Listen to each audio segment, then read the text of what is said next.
Субота, 7 лютого, 9 ранку у Києві, 10 у Криму. Ви дивитеся «Заман». Я Софія Бляєва. Доброго ранку. Рекордна кількість апеляцій на штрафи за одиночні пікети кримських татар. Підконтрольний Кремлю Верховний суд Криму сьогодні має розглянути аж 13 скарг. Перші судові засідання вже розпочалися. Під будівлею суду збираються небайдужі люди, аби підтримати оштрафованих. Этих судов мы не ждем ничего положительного. Почему? Потому что все ясно понимаем, что происходит сегодня в Крыму и как проходят эти судебные процессы. Вот. Мы приехали поддержать наших соотечественников. Трое сейчас зашли уже в зал судебного заседания. АТР відстежує розгляд апеляцій на штрафи за одиночні пікети кримських татар, і подробиці розкажемо в наступних випусках.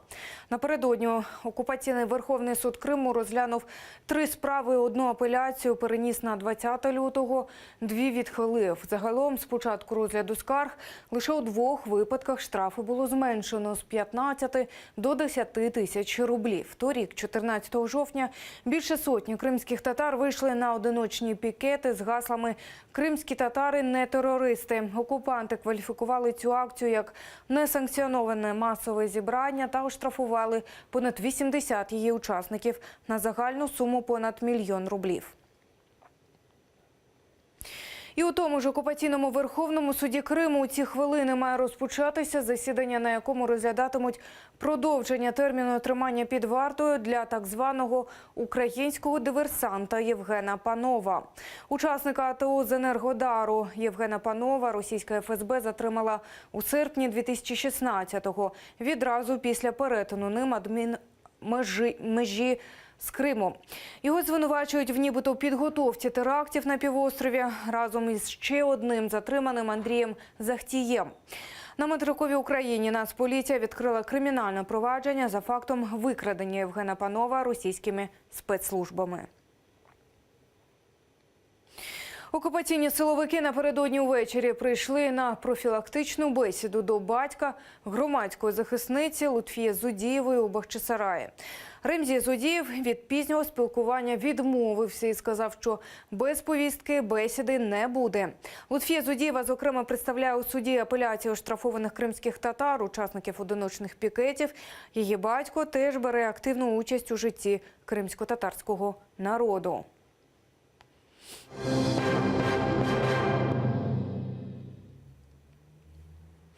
Вирвався на волю. Перша людина, яку в Росії засудили за критику анексії півострова, переїхав до України.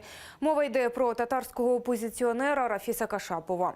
У вересні 2015-го голову російського татарського громадського центру Рафіса Кашапова визнали винним у закликах до сепаратизму через критику окупації Криму і засудили до 3 років колонії. Він вийшов на волю торік, 26 грудня. Года я вышел вместе с крымскими татарами напротив посольства России в Турции, Анкаре это было. Сталин, Путин, убийцы крымских татар. Это было написано на турецком языке. Мы, казанские татары, с вами.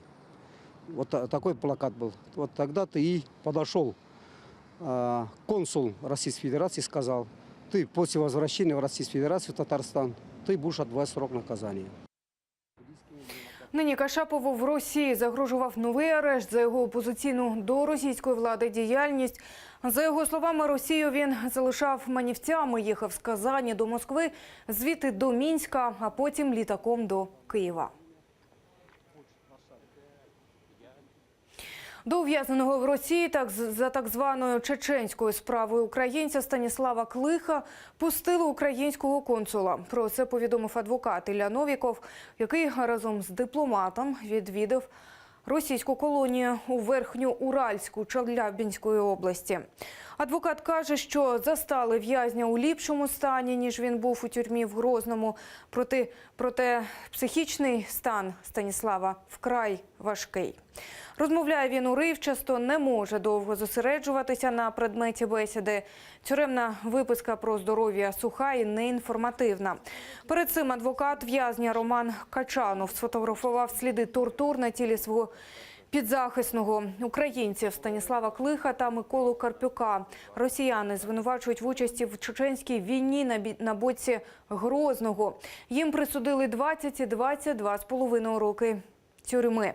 Міністерство юстиції України кілька разів зверталося до Москви з проханням передати в Україну Клиха, проте безрезультатно.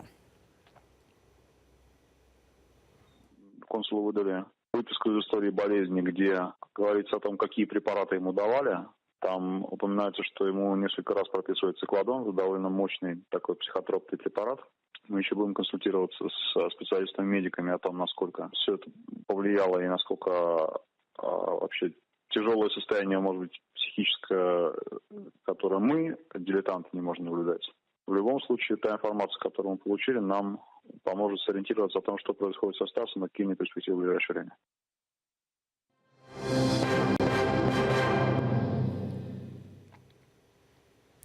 Міжнародні санкції за авіаперельоти до Криму чекають на російські авіакомпанії.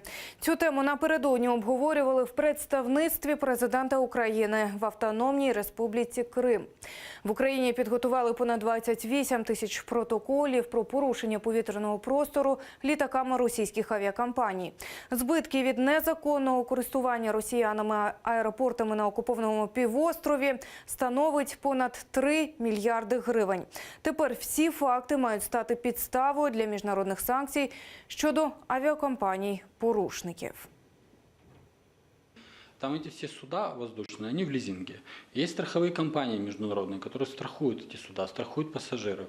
А есть обслуживание этих воздушных судов. Это тоже не в России происходит, понимаете? У нас достаточно большое количество рычагов влияния на эти авиакомпании, чтобы они прекратили полеты в Крым. Переслідування кримінальне керівництва авіакомпанії, самої авіакомпанії як юридичної особи, відповідно розшук, Інтерпол і так далі. Санкції в Україні, щоб ця авіакомпанія і структури, які з ними співробітничають, не могли в Україні мати легального бізнесу. Санкції, списки Європейського Союзу, інших наших партнерів, щоб ці авіакомпанії там не могли працювати. Російські гроші під мікроскопом. Компанія Financial Integrity Network, яка консультує банки та інші фінансові інституції з приводу фінансових загроз, закликала своїх клієнтів розглядати російських багатіїв як політично впливових осіб.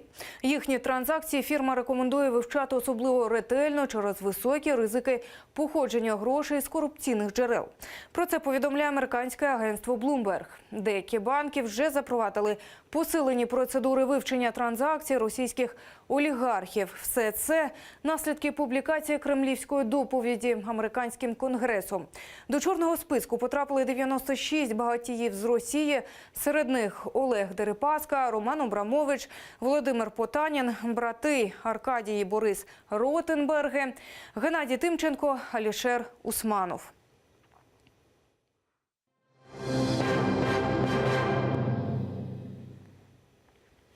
Українське МЗС у Парижі представить доповідь щодо руйнування ханського палацу Бахчисараї. Це станеться наприкінці цього місяця. Про це в ефірі телеканалу АТР повідомила Ельміра Аблялімова, колишній генеральний директор Бахчисарайського історико-культурного заповідника. Паризька зустріч відбудеться на рівні послів. Далі тему нищення ханського палацу винесуть на сесію ЮНЕСКО. Международное давление в данной ситуации на Российскую Федерацию сможет остановить этот беспредел. Следующий этап – это, безусловно, выступление на сессии ЮНЕСКО. В марте состоится следующая сессия ЮНЕСКО, и мы предполагаем, что есть идея выехать туда вместе с большой выставкой, такой достаточно серьезной, и непосредственно показать, что происходит в Ханском дворце в виде вот этой вот выставки. Окупанти навмисно виводять Ханський палац з проекту ЮНЕСКО, вважає колишній очільник комітету у справах міжнаціональних відносин Криму Едем Дудаков. Напередодні він поширив у соцмережі зо 2 десятки нових світлин, що свідчать про нівечення унікального палацового комплексу у Бахчисараї. На фото розібрана і розтрощена черепиця ручної роботи, розтрощені вікові балки. Все це просто неба і без охорони. Влада окупованого Криму взялася за так звану реставрацію унікальної архітектурної пам'ятки 16 століття наприкінці минулого року.